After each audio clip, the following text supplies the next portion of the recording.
Nah, kalau sampean salahnya orang yang dicintai kayak Nabi Adam nasib sampean. Nabi Adam itu salah karena makan apa sajaratil khuldi. Kata cerita-cerita gitu loh. Nanti bisa diperdebatkan. Sajaratil khuldi itu nama larangan, itu nama salah sebetulnya. Nanti tanya Pak Kures, itu kan sebenarnya gini. Istilah khuldin itu bahasa setan. Hal adulluka ala sajaratil khuldi wa mulki la yabla. Jadi iblis itu goda Adam, kamu ingin mangan pohon keabadian. Jadi kalau kita istilahkan sajaratil khuldi, berarti mengesahkan istilah yang dipilih setan. Jadi masalah. Makanya saya enggak pokoknya anut-anut umum wong muni sajaratul khuldi ya ikut sajaratul khuldi, tapi ini sebetulnya bahasa yang dipakai setan.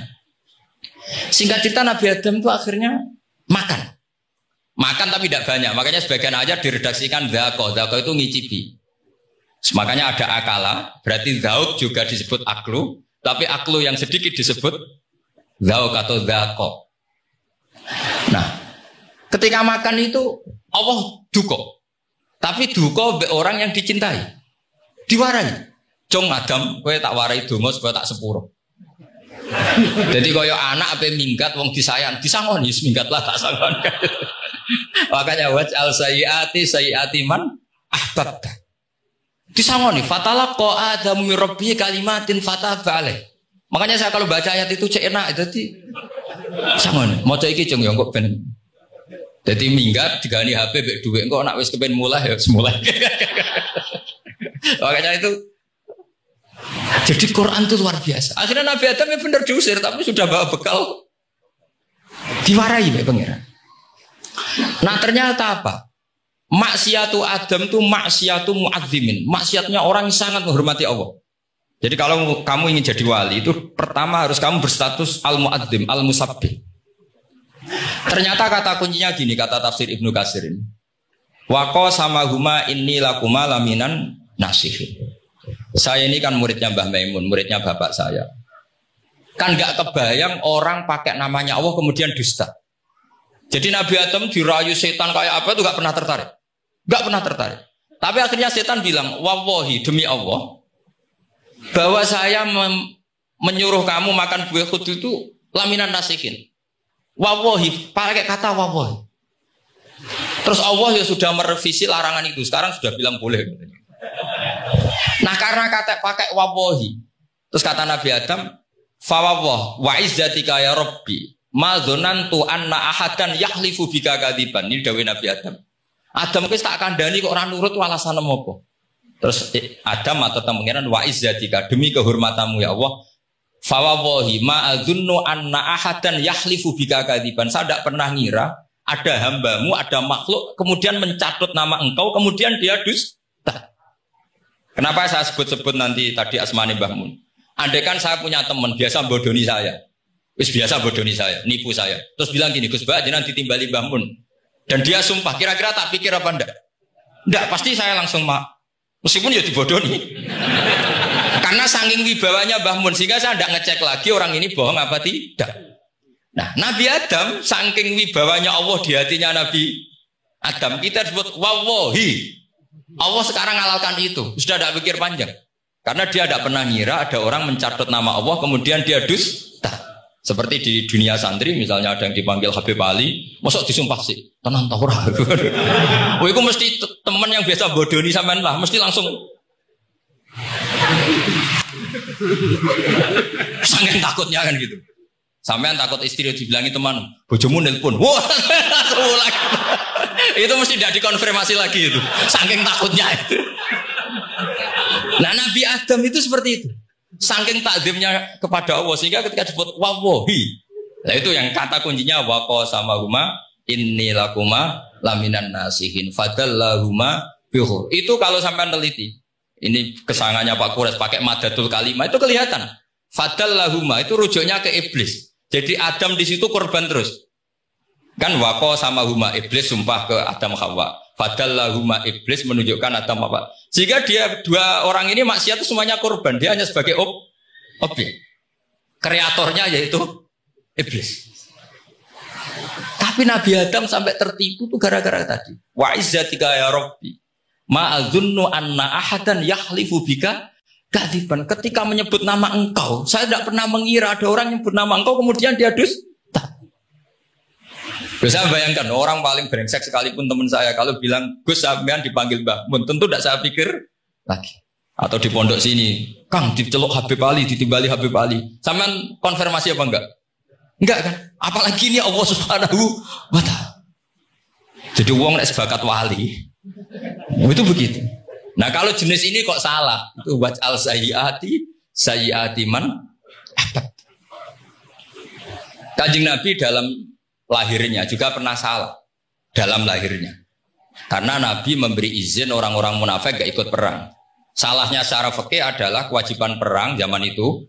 Karena zaman itu memang orang-orang kafir juga merangi kita sehingga kita dibulahkan merangi. Jangan hanya cerita Nabi perang berarti perang syariat jarak gitu. Nabi perang karena diperangi. Jelas ayatnya udzina lilladzina yuqatalun, diberi izin bagi yang ngalami yuqatalun, diperangi baru diberi izin perang. Jangan langsung bangun tidur perang, itu enggak ada ayatnya.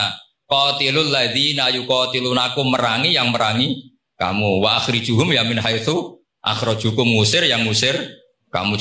Jadi perang itu akibat bukan sebab. Akhirnya Nabi itu secara fikih itu salah. Secara fikih lah karena memberi izin orang munafik. Tapi Allah ketika sama Rasulullah Muhammad SAW karena kekasihnya ngendikane sudah dimulai afallahu angka. Muhammad tenang wae wis tak sepuro. Cuma aku takok kena apa kok buka izin.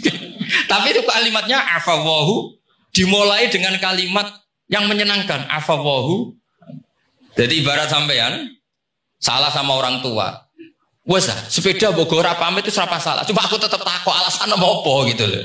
Tapi bilang wis gak apa-apa, Dong. Sepeda motor iki mbok gowo, mbok dol iku ora apa-apa. Cuma aku takok kena apa. Tapi mukadimahe ora apa-apa sih. Kayak apa Allah sama nabinya. Jadi mengkonfirmasi saja dimulai dengan afallahu an. 5 adinta lahum. Wong karwan wong munafik gak ndek ngamal malah mbok ora perang. Ya malah ora tau khidmah agama.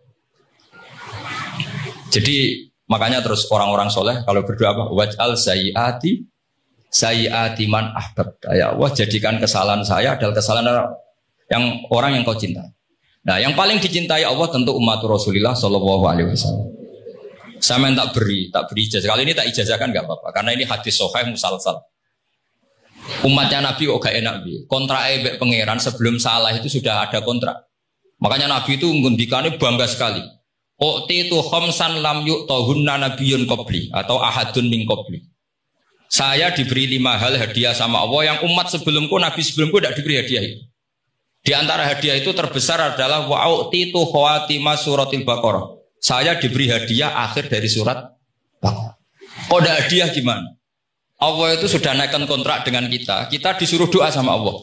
Rabbana la tu'akhidna in nasina wa akhtana. Ya Allah, suatu saat saya salah. Padahal kita pasti salah. Suatu saat Gusti, suatu saat kita salah. Jangan kasih sanksi. Oke, mau oke. Itu lu itu kok udah enak gimana? Sebelum kita salah, terus naikkan kontrak sama Allah. Rabbana la tu'akhidna in nasina aw akhtana. Ya Allah, jangan jatuhkan sanksi kepada kita jika suatu saat saya lupa atau salah. Qala na'am. Allah jawab, nah. Makanya Nabi senengnya bukan main. Tentang apa? Saya diberi hadiah akhir surat Baqarah. Tapi sekarang jadi fitnah tadi. Yang kiai NU baca itu dipakai tahlilan. Kadang-kadang yang baca agak paham. Yang kritik juga agak paham. Jadi ya sudah innalillahi wa inna ilaihi raji'un. Sebetulnya itu diabadikan di tahlil itu karena itu surat yang luar. Tapi sebagian yang baca agak paham sehingga ya dingin saja wong enggak paham. Tapi kalau kita yang paham itu luar biasa, wong belum salah sudah ada perjanjian la tu'akhidna in nasina aw akhtana. Sama Allah dijawab, "Nah, yo mat, umatem nak salah ora langsung tak siksa. Aman." Maksudnya dinten tobat aja terus salah terus. Kayak makanya beda. Nabi itu begitu bangganya dengan surat akhir surat apa? Baqarah. Terus tafsir kedua. Umat ini adalah umat yang sifat Allah itu selalu aktif dan dua-duanya aktif. Ini perlu saya sampaikan berkali-kali. Dua-duanya aktif. Jika orang soleh itu nggak boleh mengadili orang dolim. Itu umatnya Rasulullah Shallallahu Alaihi Wasallam. Begini logikanya ya. Pernah ada cerita, ada orang soleh sedang sujud, diinjek sama orang fasik, al-asi lah orang fasik. Karena orang soleh ini diinjek, orang soleh, bawaan orang soleh itu ya kadang gampang marah, bawaan orang soleh. Tapi pas marah itu nyatut nama Allah. Fawawahi la yaghfirullahu laka, pakai nama Allah. Ada kan dia bilang asemane kue itu malah gak apa-apa gitu. Karena misoh-misoh sendiri itu kan urusan dia. Tapi pakai namanya Allah. Fawawahi la yaghfirullahu laka. Allah tidak akan ngampuni kamu. Itu Allah langsung memberi wahyu ila nabi hada zaman, ke nabinya zaman ini. Allah ngendikan gini, ini yang cerita Rasulullah. Mang dalladzi yata'alla alayya alla aghfira li fulan. Faqad ghafartu lahu wa ahbattu amalak. Orang itu tak ampuni, yang sujud amalnya tak hilangkan. Kenapa? Allah tersinggung. Wong saya ini bisa aghfir, bisa ngampuni. Kenapa kamu nyifati saya hanya u'adzib? Jadi kira-kira Allah itu tersinggung. Wong sifatku itu yo yaghfir wa yu'adzib, kok ganti yu'adzib tok iku piye? Jadi sifatku kan hilang sitok itu. Paham ya? Jadi kalau kamu melihat orang-orang maksiat, pikiran kamu Allah yu'adzibuhum itu enggak fair. Bisa saja Allah yaghfiru lahum. Tapi kamu milih sitok tok, yaitu sifat yu'adzib itu enggak fair. Harusnya ya yaghfiru liman yasha wa yu'adzibu man yasha. Tapi orang soleh ini wallahu la yaghfiru wallahu laka, itu Allah tersinggung. Kenapa tersinggung? Karena Allah hanya disifati yu'adzib, bukan disifati yaghfir. Padahal Allah bisa yu'adzib, bisa yaghfir. Sehingga Wahsy ketika seperti itu, dia qatilu ahad bin nas ila Rasulullah, yaitu Wahsy adalah qatilu Hamzah. Ketika Nabi da'a alaihi, tidak usah diterjemah, itu sama Allah malah Wahsy dikasih tobat. Bahkan turun ayat laisa laka minal amri syai'un aw yatuba alaihim aw. Jadi kita melihat ahlul maksiat, oke, kita tidak cocok dengan mereka, tapi tidak cocok tetap berharap mereka tobat. Kita tarbiyah. Karena kita tidak boleh nyifati Allah yu'adzibuhum qatan. Mungkin ora melok dadi pangeran kok muni qatan. Isa wae Allah yaghfiru lah. Itu pelajaran bagi kita. Jadi ternyata si soleh tadi ditegur sama Allah. Kamu tidak bisa seperti itu. Mang dalladzi yata'alla alayya ta'ala itu corong Jawa sumpah serapah. Kok iso aku mbok sifati u'adzib tok wong aku iso aghfir. Makanya di Quran itu ada wa yu'adzibal munafiqina. Ayatnya apa? Insya'a au yatuba. Ya ini dalil-dalil napa? Kalau jenengan mendukung Islam napa? Wasatiyah. Jadi an ilmin. Jadi saya dukung gerakan ini, satu an ilmin, dua memang secara etika. Pak Quraisy itu orang sepuh, tentu pilihan itu setelah sekian baca tafsir, baca referensi, beliau seorang akademisi, profesor doktor. Tapi saya tetap mohon dukung kita itu an ilmin, apa? An ilmin. Memang dari awal Allah mensifati dirinya bisa yaghfir, bisa yu'adzib. Kenapa kita memastikan yu'adzib? Wong Allah bisa yaghfir. Nah dengan demikian kamu menetapkan sifat Allah dua-duanya. Jadi yang soleh ya tetap khawatir jangan-jangan ada masalah. Yang fasik pun tetap ada harapan. Makanya masyhur dawuh Sayyidina Ali yang dikutip hampir semua ulama, apa? Ala unabbiukum fil faqih kulal faqih. Apa perlu saya ceritakan siapa yang ahli fikih sebenarnya? Apa kata Sayyidina Ali? Sebagian orang malah memarfukan ini ke Rasulullah Shallallahu Alaihi Wasallam. Kalaupun ini tidak hadis marfu, dawuh Sayyidina Ali pasti tercermin dari keinginan Rasulullah Shallallahu Alaihi Wasallam. Ketika Nabi ditanya siapa itu al-faqih wal al-faqih atau Sayyidina Ali, malam yuqnitin nas min rahmatillah walam yu'amminhum min makrillah. Apapun kondisinya orang jangan putus asakan dari rahmatnya. Sehingga Nabi itu pernah sangat serius ngadepi orang-orang fasik. Tapi setelah dimultazam sama Allah ditegur. Kalau kamu begitu, rahmat saya kata Allah kamu batasi. Semenjak itu Nabi terus rileks. Dan Nabi kalau ibadah itu mesti milih yang paling gampang. Ma khuyira Rasulullah sallallahu alaihi wasallam amroini ilahtaron apa? Aisarahuma, pasti milih yang paling gampang. Termasuk Nabi unik itu tofa rohiban. Semua sahabat itu tofu musyatan, semua tawaf secara jalan. Tapi Nabi tofa rogiban. Jika kata ulama-ulama usul fikih, afdal mana? Ya afdal tawaf secara jalan, karena al-ajur bi qadrit ta. Tapi untuk Nabi itu afdol tofa rokiban. Kenapa? Karena Nabi adalah mu'allimul ummah, pengajar umat. Kalau Nabi tidak tofa rokiban, maka orang akan bilang syarat sahnya tawaf harus jalan. Barokahnya Nabi naik unta, orang mengesahkan tawaf secara rokiban. Tapi saya ini keterusan, jangan nom-nom dong nganggo skuter kok teletabis. Ini kula ya ora cocok kan. Oh ya nak sing sepo-sepo itu cara kula berlebihan lah. Meskipun sah tapi kula nganti risih, debuan terbenturan yang disai itu. Boyo itibak Nabi itu paling enggak ya kesamaan sepuhnya atau apa Nabi kan. Ini ndak, sementing sah apa? Wah repot ya. Terus bukti kedua gini, kalau Nabi itu ingin ibadah itu paling ringan. Suatu saat setelah Fathu Mekah, Nabi kayak apa rindunya sama Ka'bah al-Musyarrafah, sama Al-Ka'bah al-Musyarrafah. Nabi saking rindunya minta sama Abu Tolhah al-Hajabi. Minta Utsman bin Tolhah al-Hajabi. Utsman namanya. Minta kunci terus masuk Ka'bah.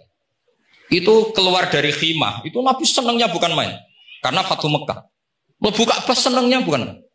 Tapi setelah keluar dari Ka'bah, itu kelihatan hazinan, kelihatan susah, tersiksa.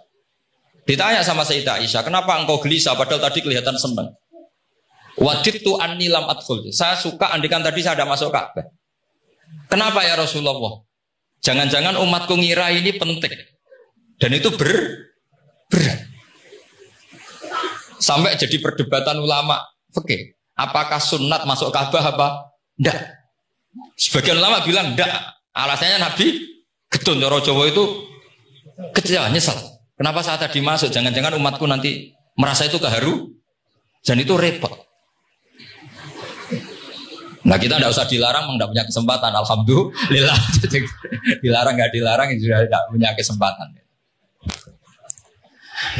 Nah ini yang terakhir kenangan saya mau menerangkan dan tambah mahabbah kepada Rasulullah SAW.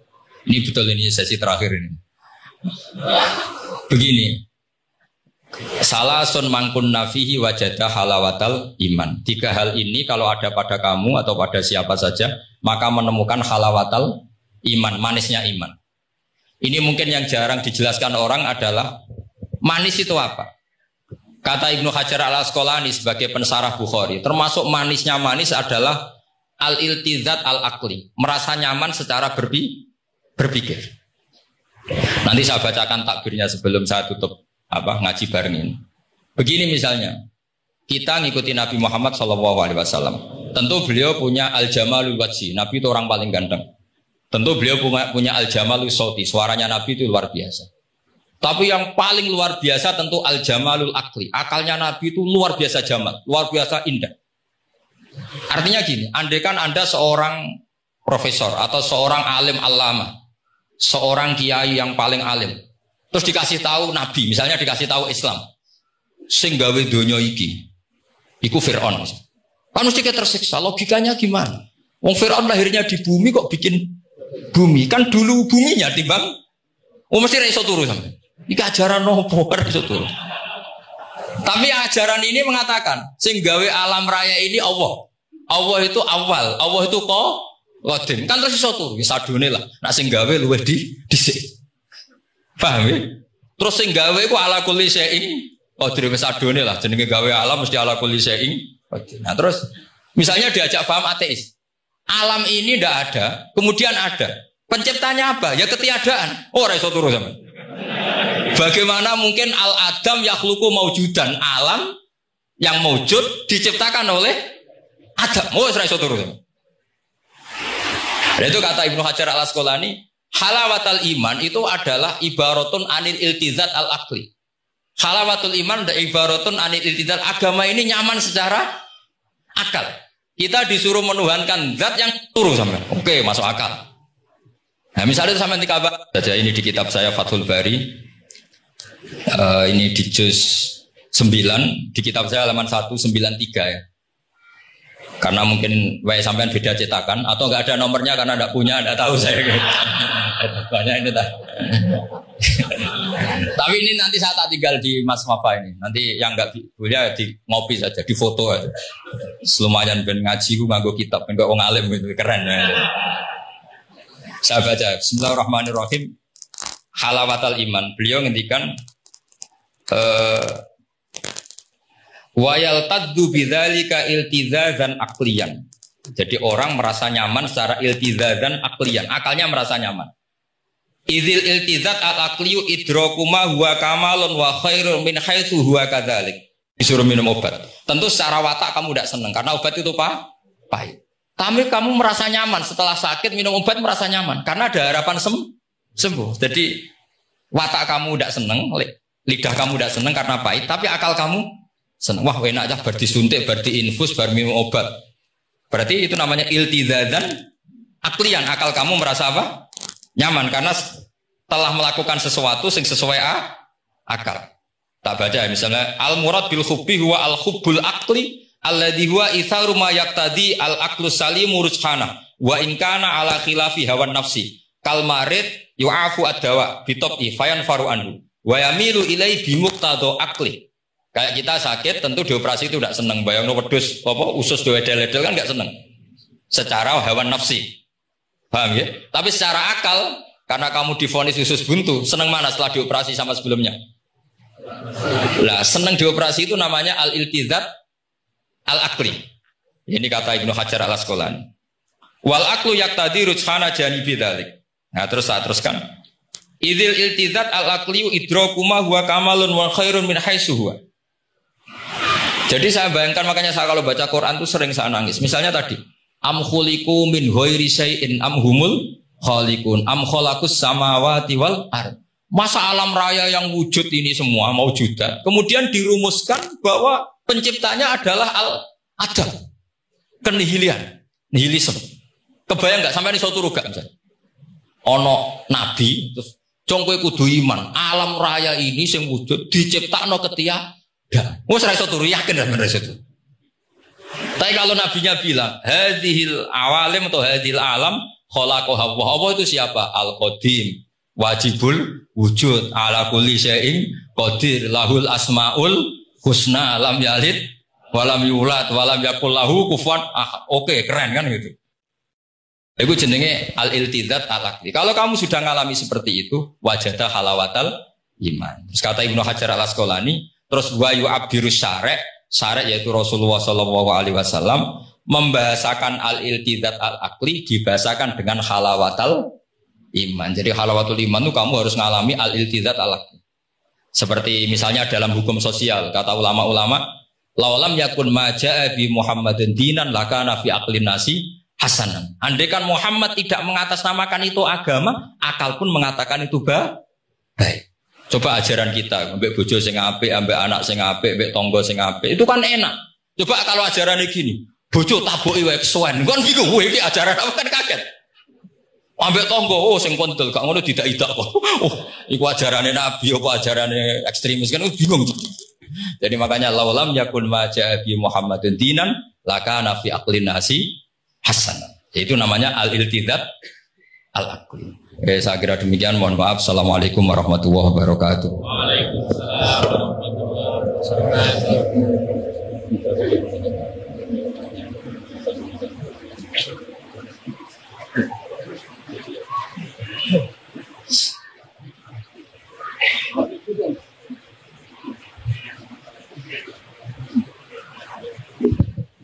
Bismillahirrahmanirrahim. Nahmaduka ya ghafur ya syakur. Shalli wa sallim ala sayyidina Muhammad wa sallallahu alaihi wasallam asma'in. Inna ya Allah mutawatina fika mutahabbina fika mutabadilina fika mutanasihina fika ya Allah hatta namshiya fi ardika wa lam takun himmatuna illa kalimatika wa ihya sunnati habibika Muhammad sallallahu alaihi wasallam. A'inna ya Allah la dzikrika wa syukrika wa husni ibadatik. Waj'alna ya Allah mu'afin min kulli bala'id dunya wal akhirah. Ij'alna ya Allah minal ladina ya wa syahaduka wa amanu bi rasulika Muhammad wa nasaru syari'atakal ulya al muhabbatal bayda lailuha kana. Ij'alna ya Allah syuhada bil qist wa bil haqq. Rabbana atina fid dunya hasanah fil akhirati hasanah wa qina adzabannar. Wa sallallahu ala sayyidina Muhammad wa sahbihi wa baraka sallam. Subhana rabbika rabbil izzati amma yasifun. Salamun alal mursalin walhamdulillahi rabbil alamin.